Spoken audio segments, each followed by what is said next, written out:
Drive with Stephen. And that was Prince with When Doves Cry, the original. It's just on 5:33 and you're listening to Tuesday Drive on Triple UUU FM. Great to have you tuned in wherever you may be today. Now, as we leave Anzac Day behind us for another year, I want to draw your attention to an organisation that's been set up to help servicemen and women that have served our country. It's called Soldier On, and one of the key issues they focus on is physical and psychological injuries from their time in the service. But it's also important as it can help families as well.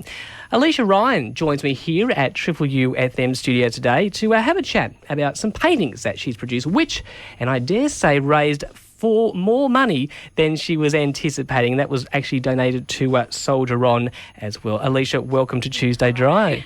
Come on forward to that microphone there. Get right in there. That's great. Now, firstly, you've got to tell me, how long have you been painting for? Probably since I was about 5. I remember my dad teaching me how to draw seagulls from a McDonald's M. Really? Yes. So it's all started from that, did it? Yeah. Oh, and okay. Gradually just building on it, and yeah, I think he's kept every artwork I've ever done. And so did you go to the beach often? Yeah. I moved to Sydney when I was little, so he was kind of just bringing those little bits of nature from Nowra and the bush down here up there and teaching me how to draw them.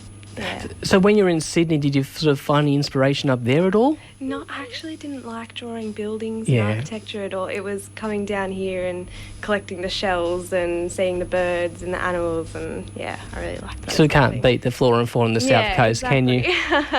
Now, I'm just going to get closer into that microphone there for me as well. Thanks for that, Eleisha. So tell me, what's your favourite style of painting, would you say? I love hyperrealism. I don't really do anything very abstract, but I love just the essence of somebody or an animal and shocking people with how real it can look, bringing life back to something. That's what I really love doing most. So for a complete art newbie like myself, what type of realism?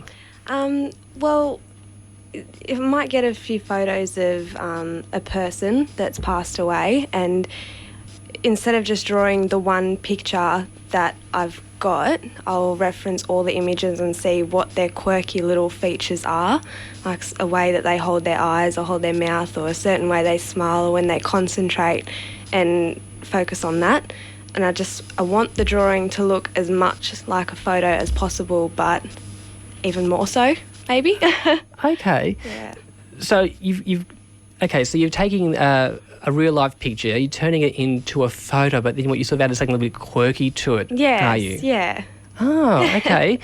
Sort of like we put sort of Pablo Picasso type of quirky? No? Or? No, not putting the nose on top of the eye or anything like that, but just making that image come back to life. It's something very magical, and I think it took until about 12 months ago for me to realise that that's something special that I can do. It's not something that everyone can. Okay. So, yeah, I love it. Now, before we find out these Anzac paintings that you've recently painted, I've got to ask, what's your interest in Soldier On?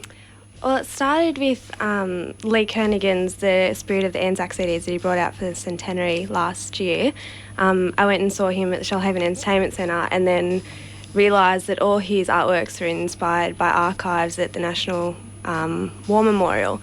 So I went there and I saw all the letters and the photos and the stories that he'd been inspired by, and there's something so touching about that. It really hits you in the heart, and so I just wanted to capture that in another way. So yeah, he retold the stories with songs and music, and I just wanted something small that I could symbolise it with. And so had you heard of Soldier On before? Yes, yeah, mainly through my friends. I have a few that are in the Defence Force, and they've told me like the wider society doesn't really know how much serving in the Defence Force can affect somebody, not just physically, but the emotional impact is very intense. And yeah, I think they just made me more aware of it, and they told me that they've done fundraising for Soldier On, and then when I read more into it, it was something that I really wanted to support. And as we mentioned at the start, it's not just physical, but it's also psychological trauma that Soldier-On's helping people with as well, isn't it? Yeah. A lot of integrating back into society, they can feel very isolated when they come home, and even from the families, the people that they're closest to, they can feel the most distant from. So their funds go towards bringing, like, people on bases around Australia are from all over Australia, so when they come back from serving, they're all split up. The people that they've had these experiences with are on the other side of the country now, so the money that's raised can help bring them back together, spend a weekend bike riding or camping or that sort of thing, just so that they can feel at home again. Yeah, which is lovely. So these pictures that you produced, tell me a little about them. Okay, so the first one I did was the ward. It was the one of the nurse. I kind of made her look a bit more angelic than just a normal portrait or photo that you would get of a nurse from World War One. And then after that I did, actually one of my friends in the army inspired this one. She told me about a soldier's eyes and having the reflection of the rising sun badge in their eyes. Wow. So the army has become part of their identity. And then after that I did a series of 4 poppies. Yeah. And where did the poppies idea come from? Well, they're so iconic to start with, but I knew that if I did them in watercolours or in black felt tip pen, you can make them look very delicate, and they're as visceral as the memory of Anzac Day, which is unfortunately starting to fade a little bit after the centenary. I just wanted to bring it back because the poppies are so delicate and beautiful, and so is the memory of all of it. Yeah. And so these paintings, do they all fall under that category of hyperrealism? The nurse and the rising sun portraits do. I wanted to make the poppies a little bit more simplistic, just simple, just a plain poppy in this tiny little frame. It can mean so much, just that one image that everyone recognises. But yeah. What's the reaction been like from people having a look at your paintings? Very supportive. To start off with, there wasn't too much attention on it, but the closer you got to Anzac Day, the more emotional people get and the more people want to get involved, and yeah, they're just very supportive, which is lovely. Now, I understand that you had originally planned to raise $400, yes. but you went well over $1,000. Yes. That's great. I know, and it started off with I wanted to do it by bids so that the organisation could get as much money as I could possibly raise, and it would start off with one little poppy being $50, and then someone else would come along and say, no, I'm going to pay $100, and then someone else would say, fine, $200. And yeah, I ended up selling one little poppy for $210, which was amazing. Yeah, I can't believe that I raised that much. It's amazing. Great. Was it local people buying these paintings? Yes, or it was like yeah. A few of them I hadn't even known. They just saw the artworks in Stocklands next to the RSL sub-branch selling the badges. And they just wrote down their bids, and yeah, it's great.